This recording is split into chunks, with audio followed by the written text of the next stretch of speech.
I want to talk about that second sphere because I do find myself talking about the other two spheres a lot.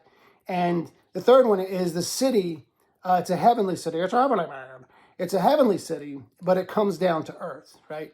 And on it are the names of the 12 tribes of Israel, and also on it are the names, the 12 gates, and then the foundation on the 12 apostles of the Lamb.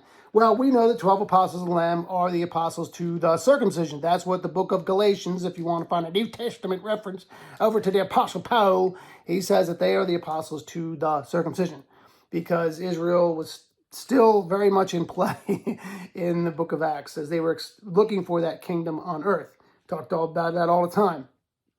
The Lord teaching about the kingdom in Acts 1, Peter preaching that if Israel repents, Jesus will come back, and the restoration of the kingdom, the expectation of the kingdom, all the way to the end of the book of Acts, where Paul finally gets to Rome. He doesn't get to Rome to the end of the book of Acts. So when he wrote the book of Romans, he had never even been there yet. But he gets to the end of the book, and he says, I am in the chains for the hope of Israel. Well, the hope of Israel wasn't the Messiah. He had already come. The hope of Israel was the return of the Messiah, the son of David, to sit on the throne of his father, David, and to rule and reign over Israel and the restored kingdom in Israel. And that's when we know from Matthew 19:28 that the 12 apostles of the Lamb, those apostles to the circumcision, will sit on 12 thrones, judging the 12 tribes of Israel. And of course, James writes to the 12 tribes scattered abroad. Peter writes to the dispersion, which is the Jewish dispersion throughout the Roman Empire. All that is during the book of Acts and is expectation. So if you've been listening to this podcast anytime, that should make sense to you. If not, go back and listen. But the three spheres of blessing, let's just get back to that. So we have the earthly blessing, that's the kingdom promised to Israel, and all those promises have yet to be realized. So even though we're in the age of the silence of God, and even though God's revelation has ended with Paul, it doesn't mean everything's been fulfilled. We always want to stress that, because I'm not a preterist by any stretch of the imagination. So, anywho, that's a good, we use a lot of good seminary words on here. Oh, come on now. It proves that we're smart when we use a seminary word. We're going to use a seminary word today.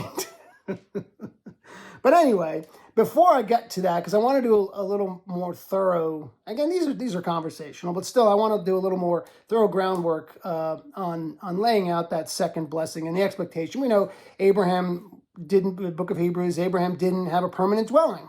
Why didn't he have a permanent dwelling? He's given a land. God said, see the land, and all this is going to be yours and your descendants, right? That hasn't all been theirs yet. It's going to be theirs someday, his descendants. Believing Israel always has to be believing in God's favor through belief, by grace through faith.